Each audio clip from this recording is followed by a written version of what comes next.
Vietnam.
Prevent the occurrence of something that would be of the most terrible significance to the United States of America, our security.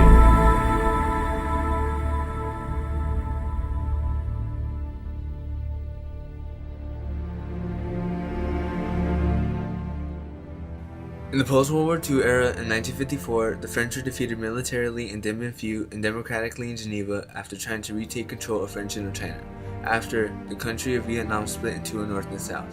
Elections were scheduled in 1956 to try to reunite the country again, but were stopped by No Dinh Diem, who thought that it would benefit the communists. Later in that year, North Vietnam invaded the South. I was right out of high school, and I didn't really know much about what was going on. I knew I had to serve my country, and I did what I was told, I guess, like a good Marine. I grew up with that feeling that you had to respond to whatever your country was asking, and so I went to Vietnam. I'm one of those survivors of that tent offensive, and it was bad. It was really bad. It was really bad.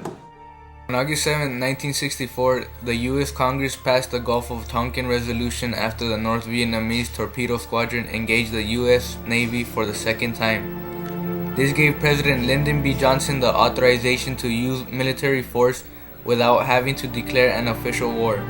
On March 8, 1965, 3,500 Marines were deployed. All kinds of activities, a lot of combat.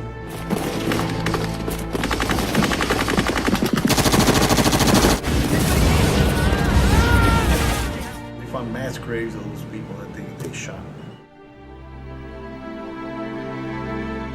Either wounded or dead. That's how bad it was. Awful sick of it. I'll be so glad to go home. I don't know. It's the worst area we've been in since I've been in Vietnam. After it's over, geez, you sit down and start shaking or whatever, or just, damn, I'll live through that one. Although this war was being fought for peace, many citizens in both Vietnam and the USA felt that this war was escalating chaos. The first sign of protest was in Vietnam by a group of Buddhist monks in Saigon in 1963. Marches were held, and a man named Thich Quim Yok protested by self-immolation. From then on, protests were sparked up nationwide throughout the United States. From November of 1965 to March of 1972, marches on major U.S. cities were conducted by millions of people. You don't feel good. People were protesting things that they didn't know nothing about. They were never there. They didn't know. They just go on what the media tells you, and the media doesn't always tell you everything. They just tell you what they want you to know. What happens back in the States has no impact there. It really didn't help. It didn't bolster. In other words, the Viet Cong didn't watch TV that day or the NVA and say, oh, they're rioting in Boston or they're protesting at this college. I'll bet the Americans' morale is bad today. Let's go beat them up. Among the reasons for protesting the war were the thought that communism should be stopped democratically, not militarily, the use of chemical weapons, and the abuse of captured prisoners. Pacifists also opposed the war. 3 U.S. citizens, Norman Morrison, Roger Laporte, and Alice Hers, recaptured the symbolistic event of Thich Quim Yok's Self-Immolation Act. In 1965, a draft card was burnt by David Miller. He was sentenced to 2.5 years in prison. His actions generated similar burnings across America. My friends were all being drafted. It was an inevitable thing. I think the average person at that time knew that he wasn't going to get out of the draft. Sometimes it would just, get in your hair, and start talking about the war, and then, I'd say, wait a minute, man, I volunteered, and, what did you do? Another form of protests were teach-ins, which first were held at the University of Michigan in March of 1965. Teach-ins were informal lectures given by professors and graduate students and open to anyone interested in the topic. The main purpose of a teach-in was to expose people to the facts and raise questions that can move people to action. After enough people were motivated, the government would be forced to listen. On May 21st through the 23rd in 1965, the largest teach-in was held at the University of Berkeley, in which about 30,000 people attended. In April of 1970, President Nixon authorized the invasion of Cambodia. This aggravated the students of Kent State. On May 2nd, students burned down the school's Army ROTC building. On May 4th, while the Kent State students were protesting the invasion, the Ohio National Guard fired 67 rounds in 13 seconds, killing 4 people and wounding 9.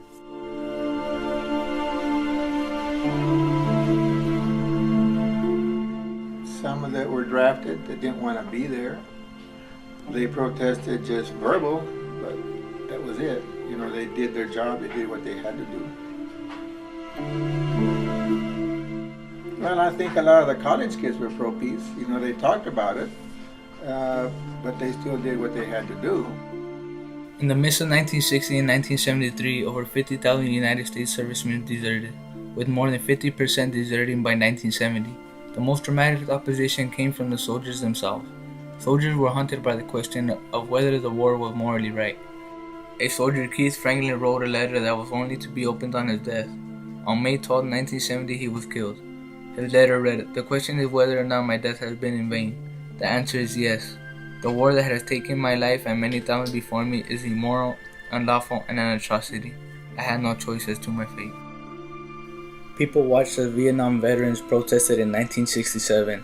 War heroes threw their medals and stated, "Here's my merit badges for murder."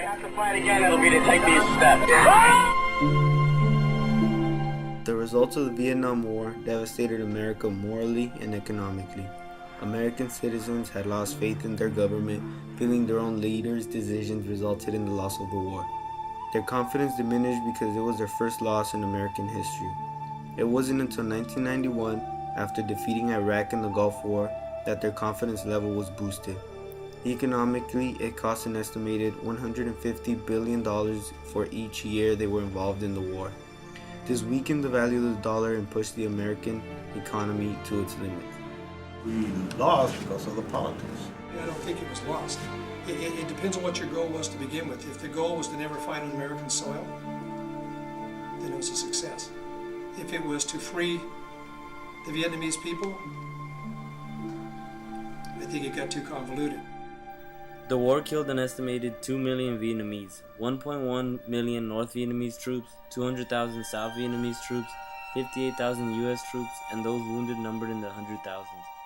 The enormous U.S. bombing of both North and South Vietnam left the country in ruins. Also, the utilization of herbicides such as napalm and Agent Orange devastated Vietnam's natural environment, and also caused widespread health problems that have persisted for decades.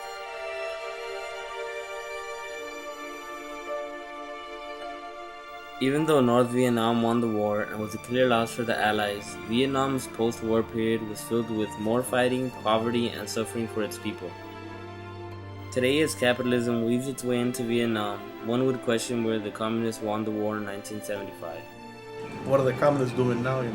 North Korea, they're starving, and the only ones doing good is Vietnam,